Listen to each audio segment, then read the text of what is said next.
হয়, কটকটীয়া নিৰাপত্তা ব্যৱস্থাৰ মাজেৰে শেখৰজ্যোতি আৰু অমৃতপ্ৰভাক ইতিমধ্যে কিছু মুহূৰ্তৰ পূৰ্বে এই হাফলঙৰ যি ডিমা হাছাও পুলিচ কমপ্লেক্স আছে তাতে ইতিমধ্যে তেওঁলোকক সুমুৱাই হৈছে। কটকটীয়া সমগ্ৰ পথটোত যি পথ আমি অতিক্ৰম কৰি আহিলোঁ সেই সমগ্ৰ পথছোৱাত দেখা গৈছিলে যে সকলো স্থানতে কেৱল আৰক্ষীক সষ্টম কৰি ৰখা হৈছিলে, বৃহৎ পুলিচ বাহিনী মোতায়েন কৰি ৰখা হৈছিলে আৰু ইয়াতো দেখা পোৱা গৈছে যে যথেষ্ট সংখ্যক নিৰাপত্তাৰক্ষী আছে আৰু তেওঁলোকে ইতিমধ্যে গোটেই এটা নিৰাপত্তা বেষ্টনী গঢ়ি তুলিছে। দেখা গৈছে এয়া জেল যিটো আৰক্ষী কমপ্লেক্স আছে এই আৰক্ষী কমপ্লেক্সৰ সন্মুখত বেৰিকেড লগোৱা হৈছে আৰু ইতিমধ্যে তেওঁলোকক সুমুৱাই নিয়াৰ পিছতেই সম্পূৰ্ণ গেট বন্ধ কৰি দিয়া হৈছে আৰু এক প্ৰকাৰ ক'বলৈ গ'লে আৰক্ষীয়ে ইতিমধ্যে গোটেই সম্পূৰ্ণ গেটটো চিল কৰি দিয়া পৰিলক্ষিত হৈছে আৰু ইয়াত সাধাৰণ জনতাও আছে। আমি আহি পোৱাৰ পাছতেই দেখা পোৱা গৈছিল জয় জুবিন দা শীৰ্ষক যি শ্লোগান আছিলে তেওঁলোকে সেই জয়ধ্বনি দিছিলে আৰু আমি দেখুৱাইছোঁ এই সমগ্ৰ পৰিৱেশ। এতিয়া এই হাফলঙৰ এয়া পৰিৱেশ, হাফলঙতো কিছু পৰিৱেশ উত্তেজনাপূৰ্ণ হৈ আছে। আৰক্ষী বাহিনী সম্পূৰ্ণৰূপে সষ্টম হৈ আছে আৰু যাতে কোনো ধৰণৰ অপ্ৰীতিকৰ পৰিৱেশ বা পৰিস্থিতিৰ সৃষ্টি নহওক তাৰ প্ৰতি তেওঁলোক সচেষ্ট হৈ থকা পৰিলক্ষিত হৈছে। বৃহৎ সংখ্যক আৰক্ষী আৰু আচলতে ক'বলৈ গ'লে ক'ব পাৰি যে আৰক্ষীয়ে ইতিমধ্যে আৰক্ষীৰ এক দুৰ্গলৈ পৰিণত কৰিছে সমগ্ৰ এই গোটেই সামগ্ৰিক পৰিৱেশটো।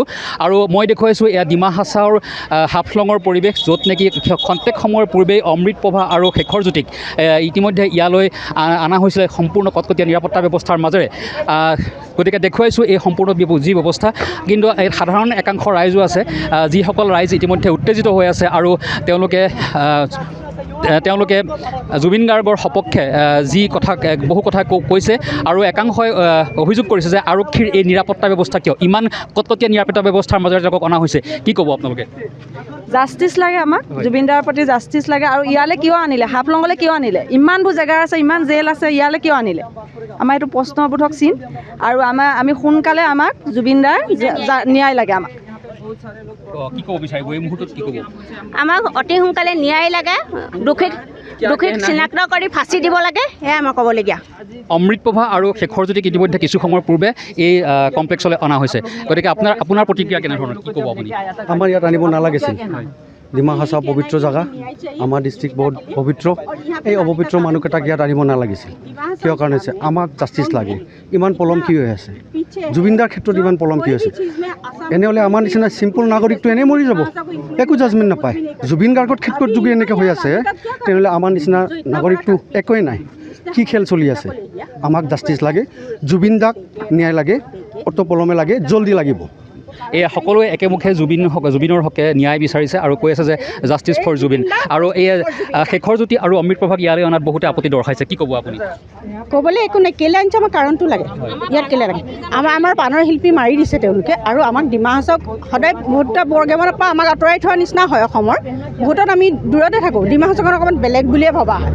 তেনেকুৱা সময়ত এই শেখৰজ্যোতি অমৃতপ্ৰভাৰ নিচিনা কালপ্ৰিতক ইয়ালৈ অনাৰ কাৰণটো কি কাৰণত অনা হৈছে? ইমান অসমৰ ইমান হেৰি থকাৰ পিছত ইয়াত অনাৰ কাৰণটো কি? নিশ্চয় সিহঁতক ছিকিউৰিটি দিবলৈ আনিছে, তেওঁলোকক বচাবলৈ আনিছে। সেইটোৱে হ'ব লাগিব চৰকাৰৰ পলিচি, কাৰণ জানে ইয়াত অকণমান হেৰি হ'ব, কম হ'ব, ইয়াত আমি সিহঁতক শান্তিৰে থ'ব পাৰিম। চৰকাৰৰ পলিচি আছে চাগে। আমি যিয়ে নহওক, য'তেই নাৰাখক, আমাৰ প্ৰয়োজন নাই বাৰু সেই বিষয়ে, কিন্তু আমাক খালি ন্যায়টো লাগে। আমাক জুবিন দাৰ বিষয়ে জুবিন দা আমাৰ হিয়াৰ আমঠু আছিল।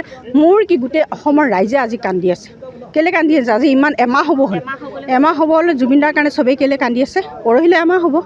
কেলৈ কান্দি আছে? আমাৰ নিজৰ ঘৰৰ মানুহ মৰিলেও মানুহে ইমান নাকান্দে, কিন্তু জুবিন দাৰ কাৰণে কেলৈ কান্দি আছে?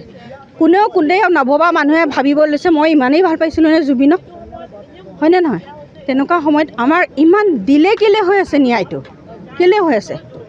যিয়ে নহওক, চব শুদ্ধ বিচাৰ হওক, জুবিন দাৰ প্ৰতি ন্যায় হওক, কাৰণ জুবিন দা ভগৱানৰ আত্মা, চবেই দেখিছে। নিশ্চয়কৈ ক'ব লাগিব এয়াই আছিলে ডিমা হাছাওৰ যি সাধাৰণ জনতা আছে তেওঁলোকেও আপত্তি দৰ্শাইছে যে শেখৰজ্যোতি আৰু অমৃতপ্ৰভাক ইয়ালৈ অনাটো আচলতে হ'ব নালাগিছিলে আৰু এই যি নিৰাপত্তা ব্যৱস্থাৰ মাজেৰে তেওঁলোকক অনা হৈছে তাতো বহু সংখ্যক ৰাইজে আপত্তি দৰ্শাইছে। আৰু যি ন্যায়ৰ প্ৰশ্ন উত্থাপিত হৈছে সেই ন্যায়ৰ ক্ষেত্ৰতো দেখা গৈছে যে যথেষ্ট পলম হৈছে বুলি তেওঁলোকে দাবী কৰিছে। গতিকে এয়াই বৰ্তমানৰ ডিমা হাছাওৰ যি সামগ্ৰিক পৰিৱেশ আমি দেখুৱালোঁ। সমূহ আমাৰ DA নিউজ প্লাছৰ যি দৰ্শক আছে সকলোকে আমি দেখুৱাইছোঁ এয়া ডিমা হাছাওৰ সামগ্ৰিক পৰিৱেশ। বৰ্তমানৰ ডিমা হাছাওত কি এক উত্তেজনাপূৰ্ণ পৰিস্থিতিয়ে বিৰাজ কৰিছে আৰু দেখা গৈছে সৰ্বত্ৰে কেৱল আৰক্ষীয়ে এক দুৰ্গলৈ পৰিণত কৰিছে এই সমগ্ৰ অঞ্চলটো, যাতে কোনো ধৰণৰ অপ্ৰীতিকৰ পৰিস্থিতি বা পৰিৱেশৰ সৃষ্টি নহওক তাৰ প্ৰতি সম্পূৰ্ণ লক্ষ্য ৰাখিছে আৰক্ষী প্ৰশাসনে। যিকোনো খবৰৰ বাবে যোগাযোগ কৰক 7099017330 লগতে 7099017110 নম্বৰত।